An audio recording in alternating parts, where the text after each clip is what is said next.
is a story about Passover. Passover is one of the most popular Jewish holidays. One way we celebrate Passover is by going to a special dinner party called Seder. Read from a script in a book called the Haggadah, which urges to try food we don't usually eat, encourage us questions, play with our food, and even slouch in our chairs. Why? Why indeed? Long, long ago, there was not enough food in the land of Canaan. The land of Canaan is what we today call Israel and Palestine. The Israelites of Canaan traveled for many days to go live in Egypt. Plenty of food. Welcomed as honored guests by the Egyptian king, the Pharaoh, they ended up living in Egypt for many, many years when they became excellent farmers and shepherds. How many years? Over 400 years. After all those years, a new Pharaoh was unhappy that the Pharaoh from long ago let the Israelites, or the Jewish people, stay in Egypt. The new Pharaoh was afraid there were so many Israelites that they would become the rulers over the Egyptians when all they wanted to do was raise their flocks. Pharaoh needed buildings and statues to be built for his cities. He decided the Israelites should do all the work for free.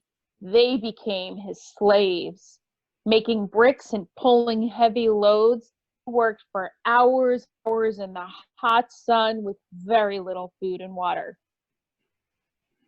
By adding more and more cruel burdens, Pharaoh made life extremely hard for the Jewish people. The Torah teaches us that God realized it was time to get them out of Egypt. Knowing that the Jewish people would more likely listen to one of their own, he picked a young man named Moses by speaking from a burning bush.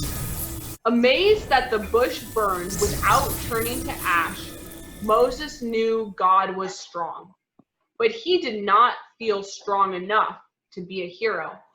God told Moses that his brother Aaron would help him. Moses and Aaron appeared before the Pharaoh to deliver God's message. Let my people go. Pharaoh answered, no.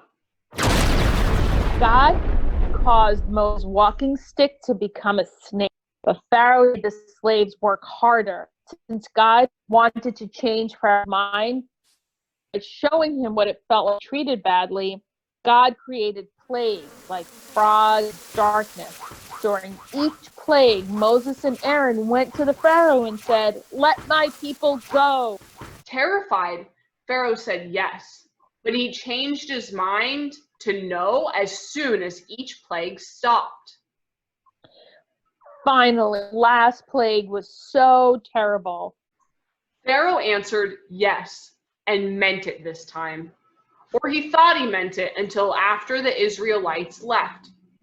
Pharaoh asked, who will build my cities for free now? He and his army chased after the Israelites to bring them back. Thinking that it would be easy to catch them at the shore, the Egyptians were astonished to see the Israelites crossing dry land. God had caused the water to separate, the biggest miracle yet. Moses, Aaron, and their sister Miriam, and all the Jewish people sang and danced to celebrate their escape from slavery. Today, we gather around our Seder tables to celebrate that great escape by retelling the story and lifting up the struggles people experience around the world today.